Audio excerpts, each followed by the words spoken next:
I can confirm the Coyotes are moving to the NBA because they totally drafted a basketball team this draft. You're Locked On Coyotes, your daily podcast on the Arizona Coyotes, part of the Locked On Podcast Network. Your team every day.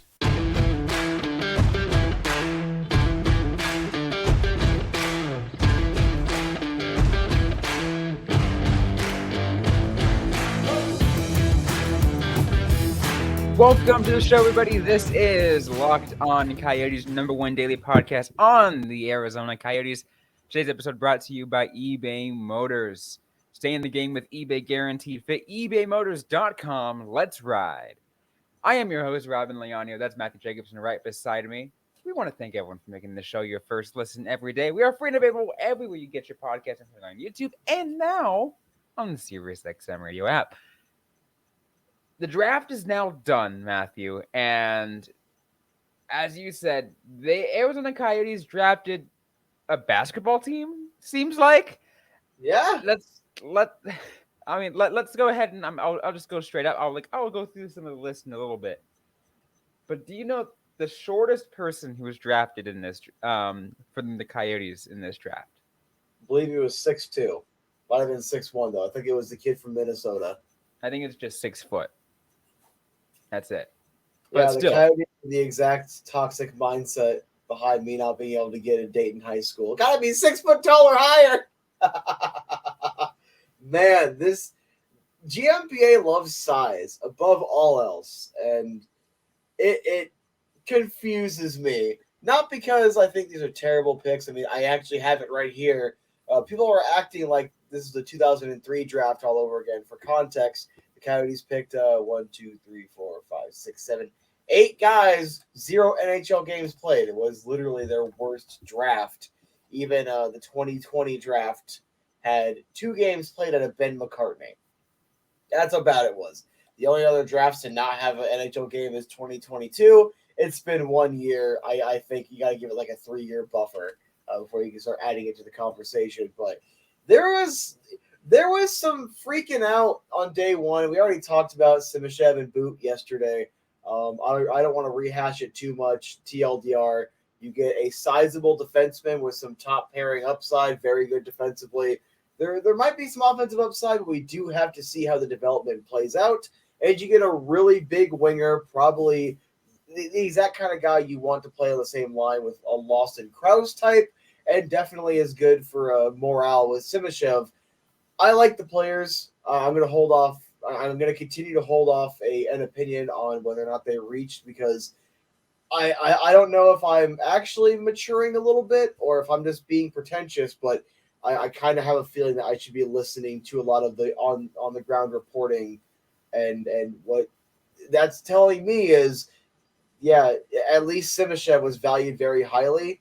Maybe Boot was a bit of a reach, but at the same time, maybe not, and you're still getting a solid player.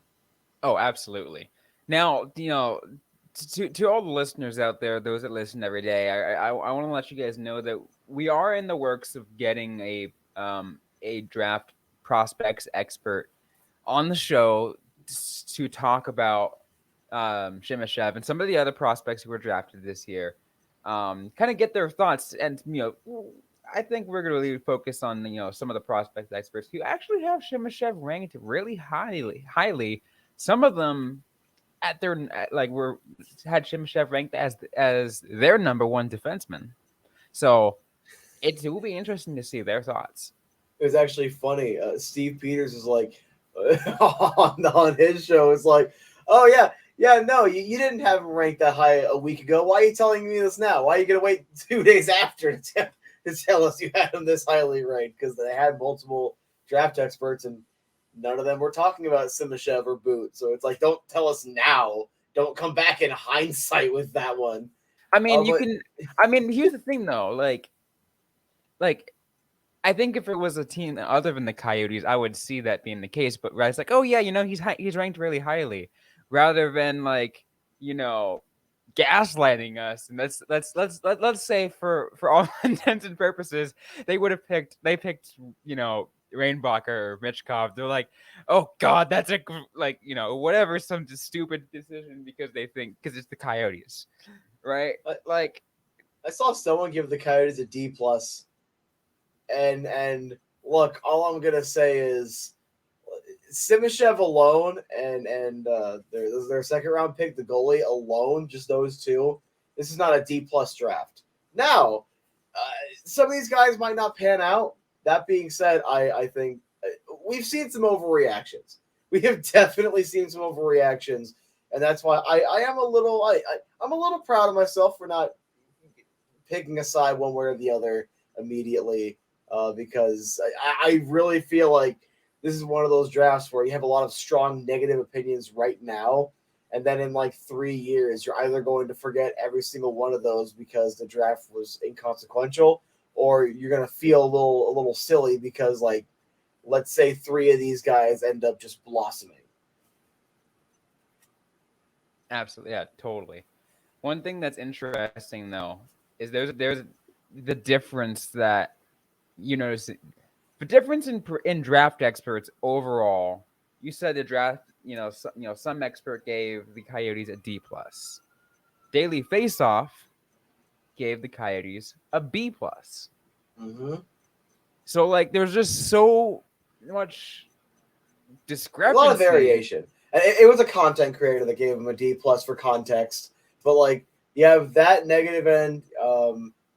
Mike Gould shared one article where they got an A minus, and the guy that was saying how high a lot of teams had Simashev ranked, for example, was like he was the one who was saying how good the Coyotes did this draft. And look, all these players can play 0 NHL games. I mean, they drafted 12. I was doing a quick count. Unless I'm off on my count, that is the most they've ever selected as the Coyotes. I don't care about the Jets. Talk about the Coyotes. That is the most they've selected as the Coyotes. It's kind of impossible for them not to hit on a couple of these. I would actually be impressed if they literally missed on all 12. I would be shocked. 100%, So 100%. let's jump into this. And I'm glad you said that too, because I think a lot of people have the mindset and believe in that mindset that one of the reasons why the Coyotes are believing in building through the draft and just getting as many draft pick assets as they can, because the more draft picks you get, the higher the chance you're gonna at least get somebody who's gonna pan out. Yeah, that's how it works. Look, I lost $40 the other night, last night at the casino. I'll admit it. All right, I lost $40. But the more spins I had, the higher chance I did logically have of either making my money back or making some money on that. It's the exact same thing with the draft, because I also I want to give Steve Peters some credit for, I think it was him and Craig that were bringing up this point, how it's like the reality of interviewing these 17, 18-year-old kids and trying to project out their careers. It really is a gamble. And that's the best way to think about it, is the more spins you have, the higher likelihood you have. Like, and they also brought it up, I think it was Craig, that it was a very balanced, rather than Leah actually, very balanced draft. Look, 3 goalies, handful of forwards, I think 3 defensemen, very balanced. And the Coyotes scouts even said, the head of scouting said, yeah, so next year we can just draft best available, essentially without context. Like we can just whatever is the best talent, because now we don't really have a hole anywhere in the pipeline. Absolutely. Well, let's get a little bit more into that. I want to take a look at that, because there are people questioning about drafting certain position groups in this draft. We'll get to that in just a moment, but first we do want to take a quick break so we can hear from our sponsors on the show. And today's episode is brought to you by our next partner from AG1, the daily foundational nutrition supplement that supports whole body health that I drink literally every day. I gave AG1 a try because I was sick and tired of having to try to find a bunch of different multivitamins that may or may not have worked for me, and just looking at a bunch of different pills that or other supplements I had to take in a day. It was getting tiresome. Now it's as easy as it's just a scoop of this AG1 in a cup of water, mix it up, take it to go, drink it while I'm on my drive, and boom, I got everything I need for the day, all the nutrition I need for the day. The best thing about it is it's super cheap too. It just costs me less than my cold brew habit. I used to drink cold brew coffee every single day, and now I just rely on AG1 because it's cheaper. It's less than $3 a day, and it really is. Well, let's just say it's healthier for me. It's a comprehensive solution is what you need for your supplement routine, then try AG1 and get a free 1-year supply of vitamin D and 5 free AG1 travel packs with your first purchase. Go to drinkag1.com/NHL Network. Once again, that is drinkag1.com/NHL Network. So just be sure to check it out. So, Matt, here's another thing that I want to get to on this draft. And you kind of mentioned it. The Coyotes drafted 3 goalies. And some people, so maybe the people that were just asking about it were just generic fans who don't understand how it works or anything. But they're wondering why 3 goaltenders? I once again kind of have to parrot Craig a little bit on this. And they're talking about essentially you want to have as many possible guys just in this draft alone. If you can hit on 1 out of 3, that's phenomenal. If you hit on 2 or 3, I think this is Steve's quote, literally you have assets to trade away. You're also kind of lighting a bit of a fire under Ivan. You already have Coronin and Anson Thornton that are in the system. Essentially, you are log jamming that goaltending position to where you really don't have to worry about it for a couple of years. Goalies take a long time to develop. You now have that full pipeline. And the Coyotes head of scouting already said it, and we said it in the last segment. Essentially, now they can just focus on the next best player available in the next draft. It's addressing the need and how the cupboards, they were getting a little light. Now, obviously, you had a couple of decent goalies, like I mentioned, Coronin, you have Thornton and Prosvetov, but now you just doubled the size of that goaltending room. And if you want to throw in David Tendick in there, you're more than welcome. It's the entire logic behind it is we want to get the maximum amount of goaltenders we can in the system to where we don't have to worry about we need a goalie. We don't have to be in that position. And when you got 12 picks in a draft, I guess that's the best time as ever as any. They also end up getting one of the top 2 ranked goalies, consolidated ranked goalies heading into this draft. Yeah, going into this draft, I wasn't really looking at the goalies, to be honest, because I kind of it's a position that heavily gets overlooked. Because for the most part, when we're talking draft, everyone likes to talk skater because they say, hey, because we always talk about the first round and no one picks it, or very rarely do you pick a goalie in the first round of the NHL draft. So that's why it's a position that gets overlooked only in the draft. And also, otherwise, it's everyone knows it's a very crucial position. But now that it happened, I look at it and I'm like, okay, I think that was a smart decision because it rounds out, again, like you said, position needs. As I mentioned earlier, in the very similar sense of that they picked their, I believe, 3 defensemen. Yeah, 3 defensemen in this draft. They needed defensemen, and they picked multiple. Just try to see if they can get more to hit. They're rounding out their pool so they can find something. Find players that could potentially hit. So 3, 4, 5 years down the road, their depth. They have depth. Yeah, and also when you take a look real quick, the depth has thinned a little bit. So first and foremost, Emil Martinson-Lilleberg, they decided not to maintain his rights. He's now with Tampa Bay. There's a health issue reportedly that the Coyotes were a little concerned with, which is unfortunate. You also had, unfortunately, the Mitchell Miller situation where you wasted a draft pick on a defenseman that I don't care how good he is on the ice. That was a terrible decision from a character perspective. Right there, 2 big defensive picks in the last couple of years are already out of your system very quickly.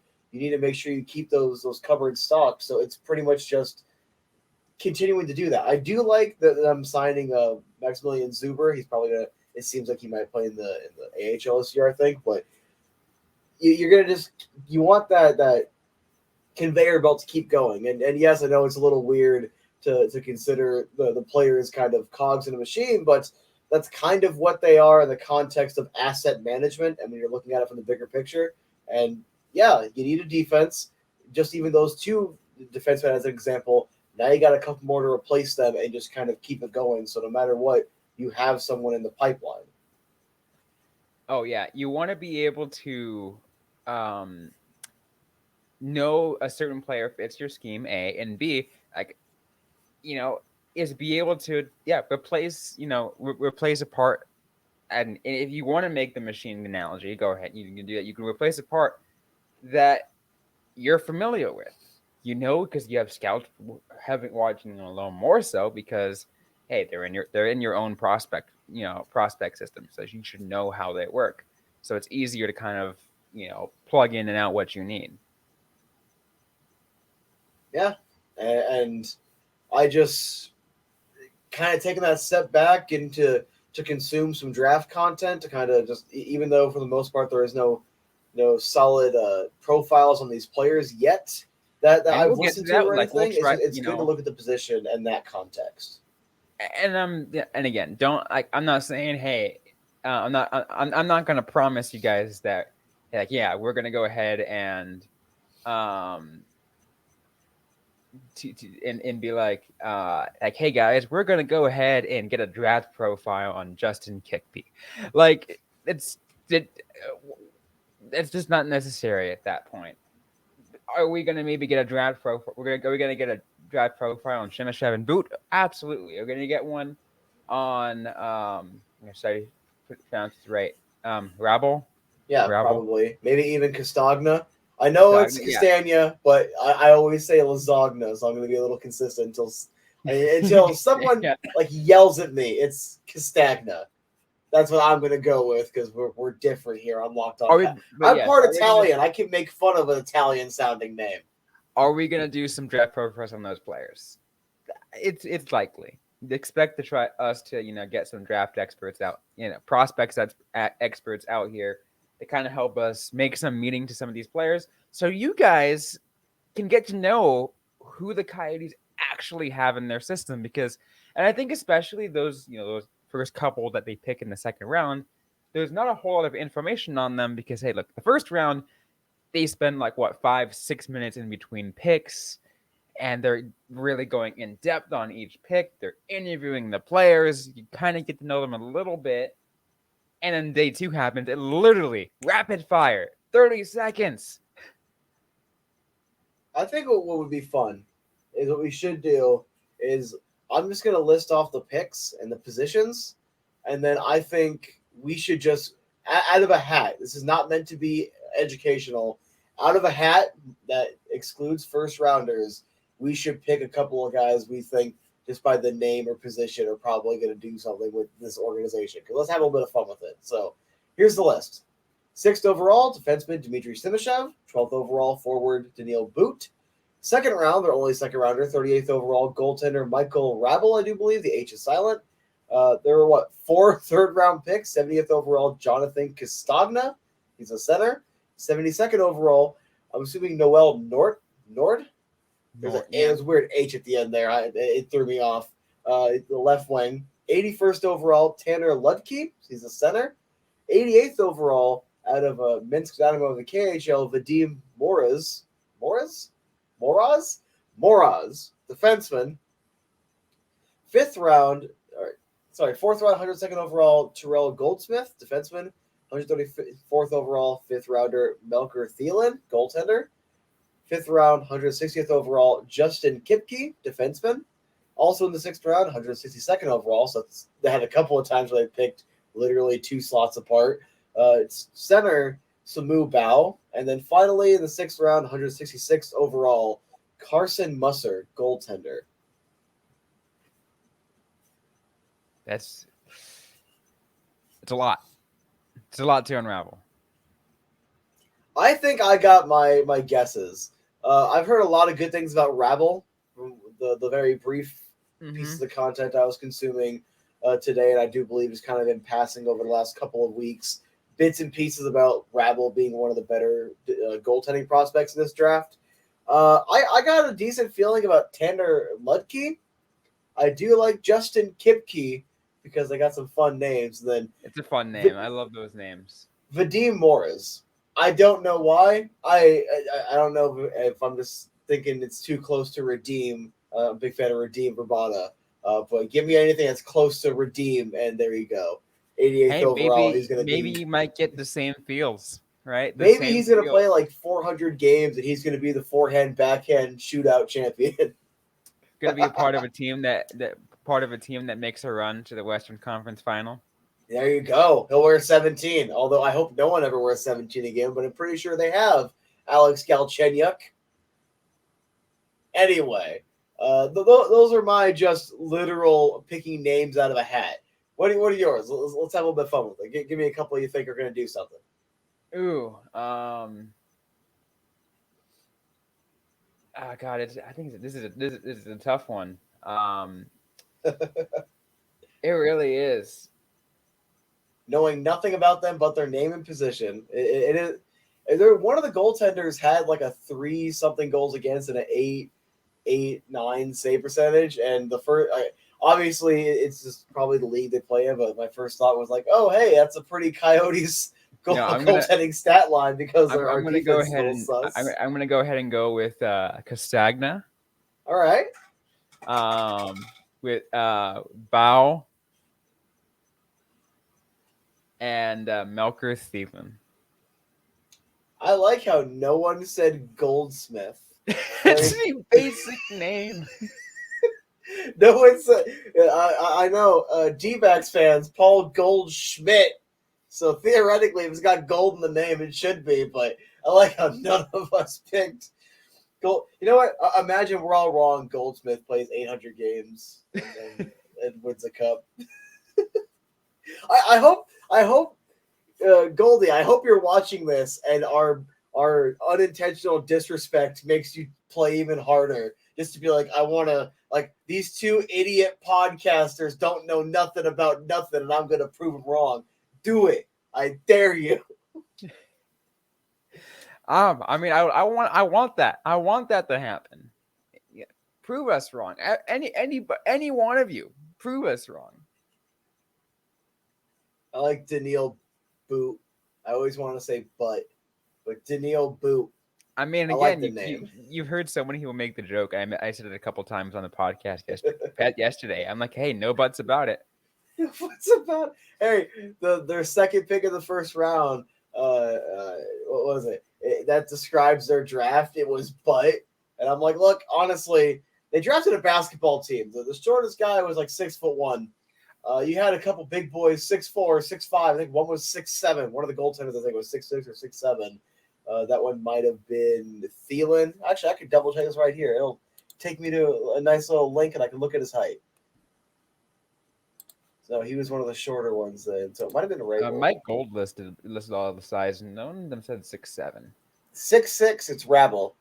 Big kid. So Yeah, it's like, it's going to be fun. I don't know. I'm actually excited to kind of take one day to try to get to know him a little bit before free agency absolutely destroys us. But that means we'll have all offseason to try to actually do dedicated profiles on these guys and try to kind of break things down. But I don't know.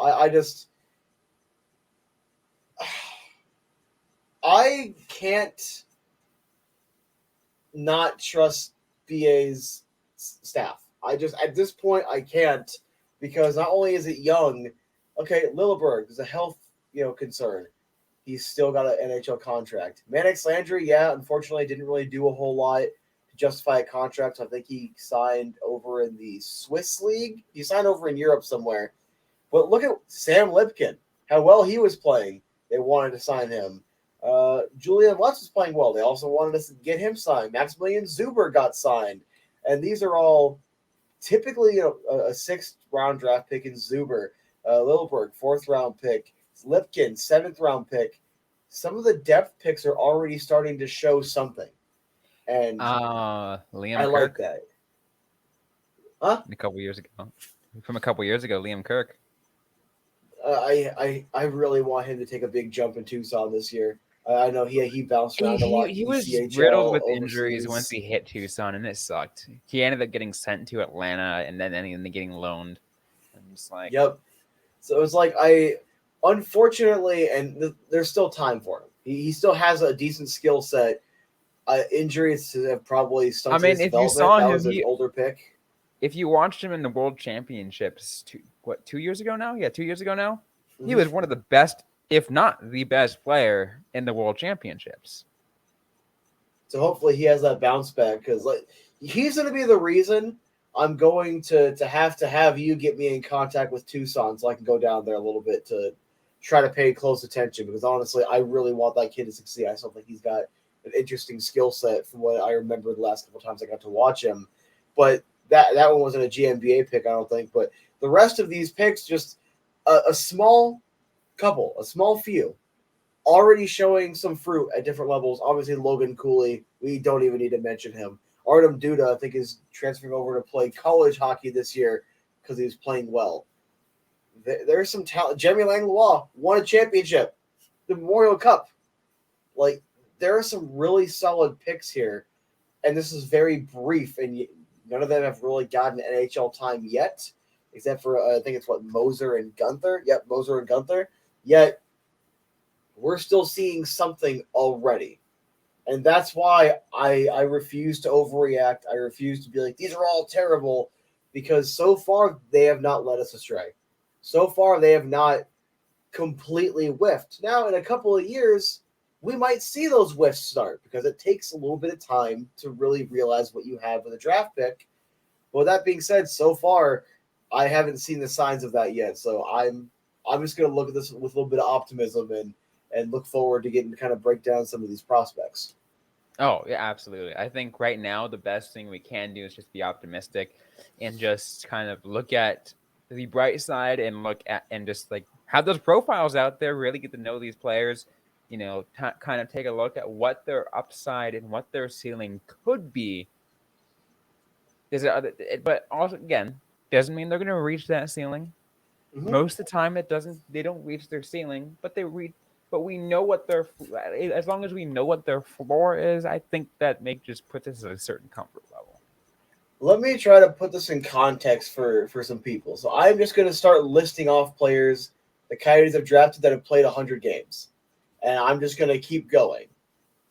J.J. Moser, Barrett Hayton, Mackenzie Entwistle, Keller Chikrin, Dylan Strome, Christian Fisher, Aiden Hill, Connor Garland, Perlini, Dvorak, Bunting, Domi, Connor Clifton, Jordan Martinook, Connor Murphy, Oscar Lindbergh, Louis Domingue, Oliver Ekman-Larsson, Bodker, Victor Tikhonov, Michael Stone, Kyle Turris, Scott Darling. I'm going to cut it off there at 07 just to kind of pull back.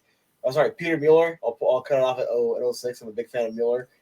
Do you see how far apart a lot of those players are? Like, I get why some people might be weary. I get it. I fully understand it with the history of this. And Steve Peters also mentioned it, where it's like, we're talking about these guys and then nothing materializes. We get excited for these guys, later nothing materializes. I think the difference you can make, and again, there's only such small sample size to decide right now, but the difference you can make is, the picks that Don Maloney made versus the picks that Chaika made versus the picks that Bill Armstrong is making. Mm-hmm. I think Bill Armstrong seems to be I think his approach is intriguing to us because I think the upside is different than what has been expected in the past. I like that point because I kind of feel like I know where you're going with this. It feels like we're not just shooting for the what's the closest to X star player we can get type with most of our picks. It feels like a lot of the picks are we want guys that we think can translate to the NHL and fill out the rest of the roster. That's what it kind of feels like versus other drafts. Because when Peter Mueller is supposed to be, our Wayne Gretzky or whatever the hell we were trying to tell ourselves because Gretzky was the coach and trying to make both him and Turris play similar to he did, despite the fact it was two different eras. That's a lot more disappointing than, hey, we want good players we think can play in the NHL, and then most of them ended up being decent NHL guys or are right on the cusp of being decent NHL guys. It doesn't really matter where in the lineup. Yeah, very much so. It's it really is. It just feels different. That's all I'll say. It just feels different. I think the only player off the bat there's two players to be excited about, and that's Rabel and Simashev. Everyone else, I'm interested. Obviously, I might like them more or less as I learn more, but just from what I already know, Simashev could be a top pair, and Rabel is one of the better goaltending prospects of this draft. Keep an eye on him. Everyone else, just kind of watch their development. I think there's going to be there's NHL potential here, and I know there's definitely going to be some NHL durability with the kind of size that they went with in this draft. Absolutely. Well, we're getting a little over time now, though. I just want to give you some final thoughts before we close things off. I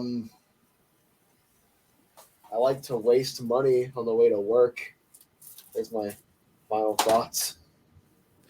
Well, there you go. Well, that's going to be it for today's episode of the Locked On Coyotes podcast. If you like what you heard, don't forget to leave a review. Like, comment, subscribe if you have yet to already. We're available everywhere you get your podcast, including on YouTube and on the SiriusXM radio app. Don't forget to interact with us on social media. We're on Facebook, facebook.com/LockedOnCoyotes, and on Twitter at LO_Coyotes. I'm personally at Robyn_Leonio. Matthew Jacobson is at the AZ Sports Guy. Interact with us, ask a question you might have, we might answer right back, or on a future episode of the Locked On Coyotes podcast. Thanks again, everyone, for listening to today's episode. Hope you guys staying safe out there. Hope you guys staying healthy, and don't forget to howl on. Your Locked On Coyotes. Damn it.